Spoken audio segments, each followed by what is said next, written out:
Iya. Assalamualaikum warahmatullahi wabarakatuh. Selamat malam, nama saya Gibran Atala Noval dan hari ini saya akan mempresentasikan tentang analisis dan dampak lingkungan proyek usaha isi ulang galon air yang dibawakan oleh saya sendiri. Untuk kurang lebih gambaran dari bentuk bangunan si galon air ini seperti ini, di mana terdapat eh, satu gedung yang isinya itu tempat beroperasi usaha tersebut dan di depannya ada sedikit lahan parkir. Untuk karakteristik bangunan ini saya mengambil lokasi di sebuah lahan kosong dekat rumah saya. Makanya yaitu di Jalan Magnolia, Jalan Magnolia 6 nomor 15 di Kelurahan Jelupang, Kecamatan Serpong Utara, Kota Tangerang Selatan, Provinsi Banten. Luas dari bangunan ini kurang lebih sekitar 3 kali 7 meter itu untuk bangunannya saja, sementara untuk lahan parkirnya kurang lebih sekitar sepertiga dari luas bangunan itu sendiri. Untuk informasi lainnya, terdapat beberapa fasilitas lain, yaitu ada apotek, ada masjid, ada toko kelontong seperti Indomaret, ada sekolah, dan ada satpam. Mayoritas penduduk di sini beragama Islam, terus dia berada dalam lingkungan yang jarang akan tindak kriminal, dengan mayoritas warga memiliki pendidikan yang cukup. Hal-hal tersebut bisa dilihat oleh berdirinya fasilitas-fasilitas yang ada. Gitu. Lalu ini adalah bagan yang sudah saya buat terkait dengan alir perakiraan dampak. Untuk gambar yang lebih jelasnya bisa dilihat melalui link G Drive yang sudah saya masuki di atas. Kita masuk dari pembangunan depo. Itu dia memiliki dua garis besar, yaitu ada kondisi lingkungan sama regulasi produk. Jadi kita bahas dulu yang kondisi lingkungan. Yang pertama, lokasi yang dipilih ini jauh dari pusat gempa. Sebenarnya Provinsi Banten itu sendiri memiliki riwayat-riwayat gempa yang cukup banyak, bisa sekitar 50 fenomena. Tapi hal itu merupakan gempa-gempa yang minor dengan tidak menimbulkan kerusakan yang fatal. Sehingga ada kurangnya apabila tempat ini dalam tanda kutip hancur dilibas oleh gempa itu sendiri. Tetapi karena dia kurangnya adanya bencana gempa, masyarakat di sini dirasa kurang atas sosialisasi dari apa yang harus dilakukan ketika ada bencana gempa. Jadi solusinya itu kita dibutuhkan sosialisasi oleh orang-orang yang ahli dalam bidangnya mengenai sosialisasi dari pertolongan pertama pada bencana gempa kegempaan. Lalu untuk perumahan atau komplek, jadi ini tuh dia terdapat karena ini saya memilih lokasi dekat rumah saya, jadi ini dia tempat ini dekat dengan masih dalam satu area perumahan, di mana situ juga terdapat lahan kosong. Nah, lahan kosong ini bisa dimanfaatkan sebagai pembuatan lahan parkir. Karena ini lahan kosong juga, ini tidak ada yang namanya penggusuran suatu tempat. Mungkin untuk beli ya, bukan untuk menggusur. Tapi karena ini perumahannya itu notabene memiliki jalan sempit dengan warga yang banyak berlalu lalang, kemungkinan akan menimbulkan kemacetan.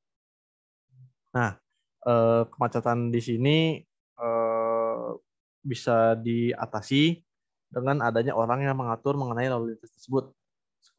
Tetapi tidak yang resmi ya, mungkin hanya kurang lebih warga sekitar yang belum memiliki pekerjaan tetap. Lalu karena ini juga masih dalam bagian kota yang memiliki banyak kegiatan ya, tidak jauh dari pusat aktivitas, jadi dia memiliki kurangan drainase karena sudah diisi oleh fasilitas-fasilitas lain seperti tadi ada toko, ada apotek. Nah, tapi karena di sini itu drainase kurang, itu menyebabkan potensi banjir. Tapi solusi dari drainase kurang itu untuk mungkin lebih tepatnya untuk mengurangi resiko banjir, bangunan-bangunan di sini itu memiliki elevasi yang lebih tinggi dari si muka jalan tersebut. Ibaratkan ini jalannya rata, nah ya. Lalu bangunan-bangunan sekitar memiliki semacam turunan atau naikan yang membuatnya lebih tinggi daripada kemungkinan si banjir tersebut. Mungkin bisa dilihat dari contoh dari gambar ini, bisa lihat kalau ini tuh dia agak naik atau turun di sini. Jadi tidak tidak langsung berpapat langsung selevel dengan si jalan itu sendiri. Lalu dalam daerah ini juga tidak memiliki cuaca yang memiliki cuaca yang tidak ekstrim. Jadi notabene sama bisa dilihat melalui musiman ya kurang lebih. Nah, karena itu tidak ekstrim, kita bisa mengontrol jadwal supply. Jadi, tapi misalnya andaikan juga ada jadwal supply yang habis di luar dugaan, mungkin solusi untuk usaha ini yaitu tutup lebih awal. Ya, mungkin ini akan notabene merugikan si usaha ini karena kita tutup lebih awal, tapi karena tutup lebih awal itu menunjukkan kalau stoknya itu sudah laku.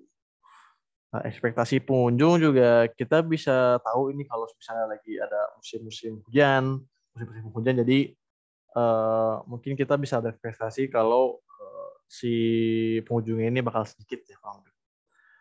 Lalu untuk regulasi produk, kita terdapat dua juga garis besarnya yaitu adalah supply dari usaha air.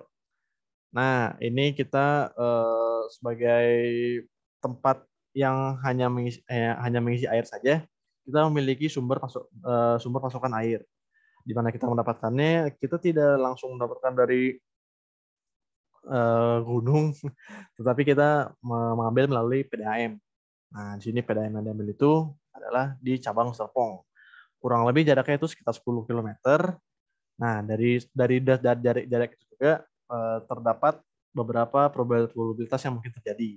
Karena ini merupakan daerah yang masih dekat dengan aktivitas masyarakat, tidak jauh dari maksudnya banyak aktivitas ya, benar. Itu padat penduduk.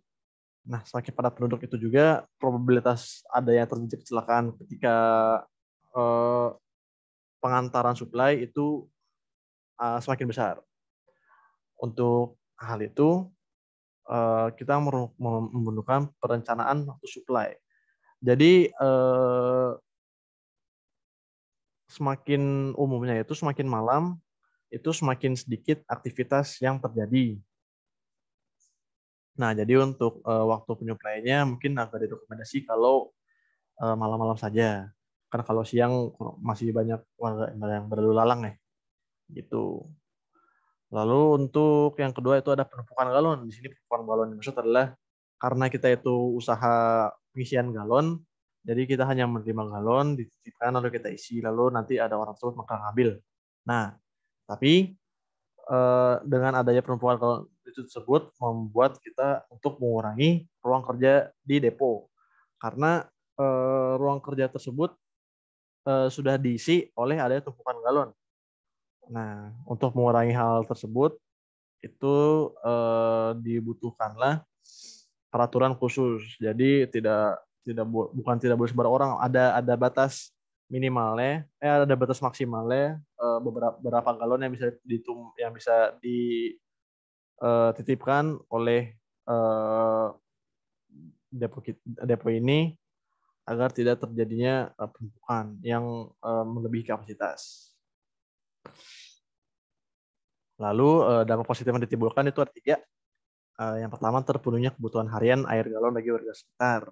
Ya karena air sendiri itu merupakan kebutuhan yang vital bagi manusia.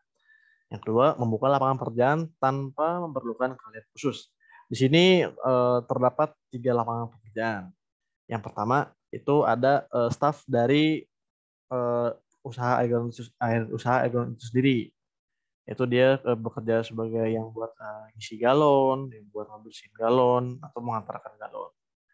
Terus yang kedua, karena ini daerahnya memiliki fasilitas lain, maksudnya terdapat ada masjid, ada apotek, ada toko kelontong, maksudnya tidak menutup kemungkinan kalau di situ bakal ramai tempatnya.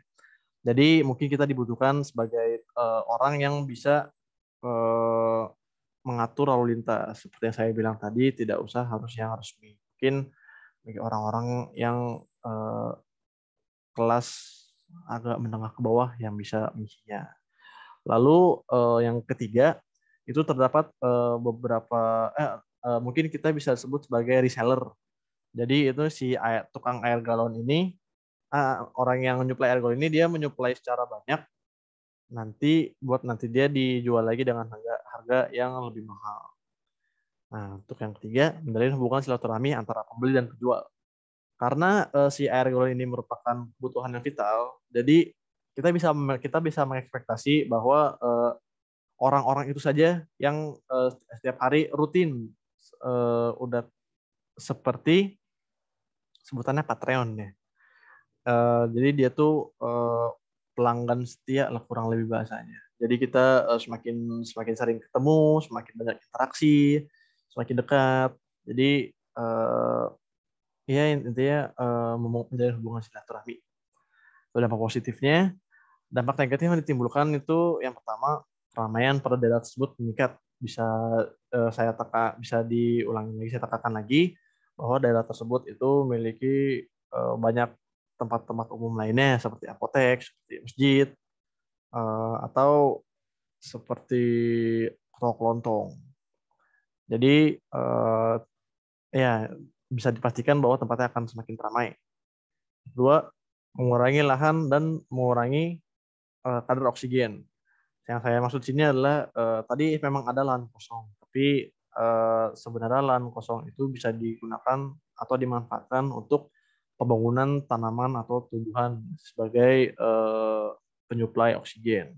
Karena ini kan daerah notabene itu aktivitas penduduk ya. Jadi bukan di daerah pedalaman, jadi banyak aktivitas yang terjadi di sana, semakin banyak aktivitas di sana, mungkin lebih ke arah-arah sebagai bukan industri, maksudnya eh, mungkin kasarnya kita bisa sebut sebagai hutan beton. Jadi sedikit adanya tumbuhan di situ sehingga semakin dikit pula cadangan oksigen yang terdapat di tersebut. Yang ketiga, menambah limbah tutup galon. Jadi si tutup galon ini eh, kita itu walaupun itu kosong, tapi misalnya kita juga menyediakan galon yang masih penuh. Jadi bakal banyak juga hal yang um, terjadi di situ. Nah, salah satunya adalah limbah tutup galon. Jadi tutup galon ini kan semakin banyak orang yang menitipkan galon itu maka semakin banyak juga limbah tutupnya. Karena limbah tutupnya itu lain dengan galon itu sendiri, limbah tutup galon itu tidak bisa dipakai ulang, melainkan mengganti dengan yang baru. Nah, jadi dengan ada yang menambah limbah tutup galon ini, kita berarti memberikan bukan memberikan kesempatan atau luang ya. Eh, menambah limbah berarti ya kurang lebih bahasanya. Jadi akan semakin banyak hal-hal pengotor di situ. Mungkin solusinya itu memang ada di daerah tersebut apa itu sebutannya ya? Pengangkut sampah. Jadi mungkin solusinya itu eh, kita menyewa pengangkut sampah untuk diangkat setiap minggu atau setiap harinya. Gitu. Mungkin dari saya itu dulu. Oh, salah. Eh, Mohon maaf apabila ada tutur kata yang salah. Assalamualaikum warahmatullahi wabarakatuh.